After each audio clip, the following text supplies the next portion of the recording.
Isang magandang buhay mga kagulay and welcome po sa ating asking price recap ng mga gulay dito po sa ating Cabanatuan Vegetable Trading Center, Palengke ng Sangitan, na narito lang po yan sa ating Barangay Magsaysay Norte. Samahan niyo po ako mag-recap ng mga gulay dito. Tandaan niyo po ang video kong ito, ipopost ko po ito bukas ng umaga o mamayang gabi alas 12 para po pagdating niyo dito bukas ng umaga, meron po tayong basihan ng mga presyo ng mga gulay dito sa ating baksakan. Kaya samahan niyo po ako mag-recap. Sa kamatis po natin 55 hanggang 70 per kilo ang asking price. Tandaan niyo po puro asking price lang itong mga ito ha. Yung sa okra naman po 100 per kilo ang asking price. Nakitin ka na kalalakad dyan. Yes. Sa ating Sophia, nag-range po siya ng 40 pesos hanggang 45 pesos per kilo. At sa ating siling panigang po, 180 hanggang 200 pesos per kilo. Sa talong, 85 hanggang 120 per kilo.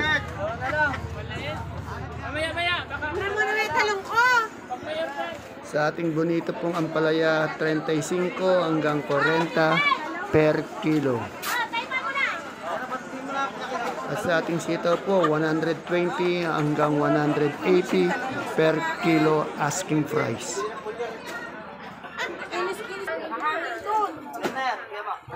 Yung upo po natin, 30 hanggang 40 per kilo. Sa ating pong pipinong bakla, 40 hanggang 50 per kilo. Sa ating mais na puti po, 50 per kilo. Sa mais na dilaw naman po, 55 per kilo po yan hindi 550. 55 per kilo. Sa sibuyas na lasunan naman po, 120 per kilo. Yung luya po nating magulang, 120 hanggang 130 per kilo. Yung luyang magulang, yung gabing sinibuyas po, 700 per kilo. Gabaldon po yun. Yung gabing sinibuyas naman po ng Tarlac, 80 per kilo. Sa galyang puti po natin, pati pula, 30 per kilo. Sa mga kamote naman po natin per kilo, Taiwan Sea 45 per kilo, Dilaw 35 per kilo, Ubi 45 per kilo.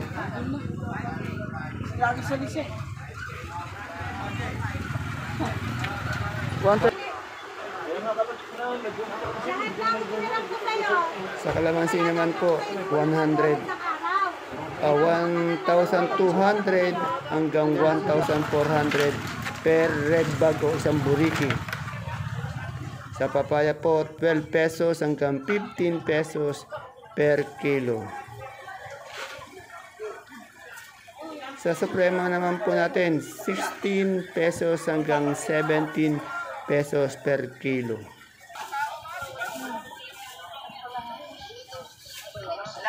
Sa saluyot po, per tali, 12. Ganon din po yung talbos ng kamote. 12.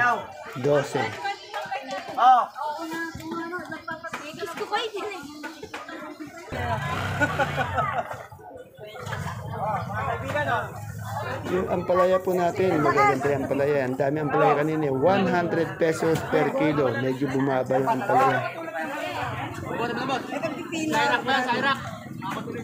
Sa pechay po, 60 per kilo. Yung mustasa naman po, 70 per kilo. Asking price only.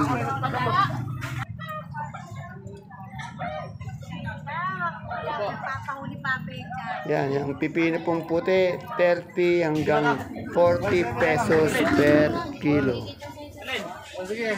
At yung siling Taiwan naman po natin, 400 hanggang 420 per kilo.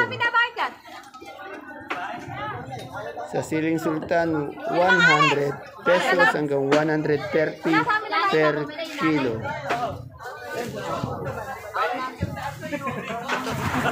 Oh, nanay. Sa beans po natin, 230 per kilo.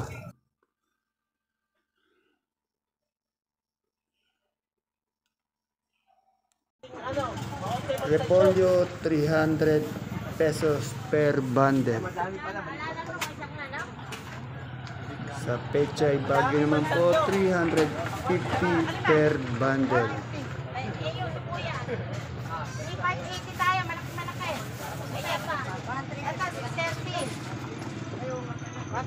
Yung ating sayote, 850 per bundle.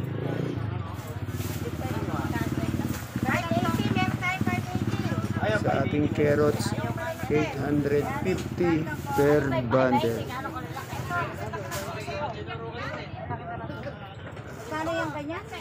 Sa patatas, 900 pesos per bundle.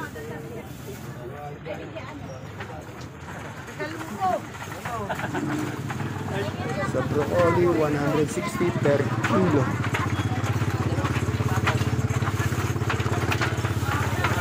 Sa cauliflower naman, 150 per kilo din po. Pareha sila ng broccoli.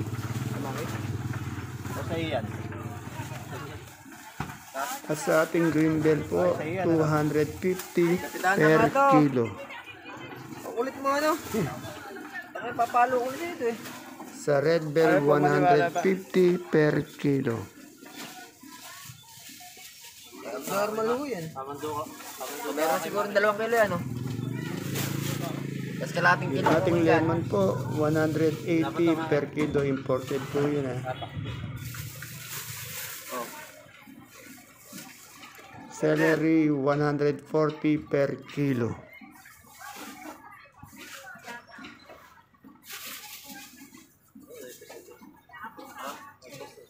Sa beans, 350 per kilo. Yung ating green ice po, 350 per kilo.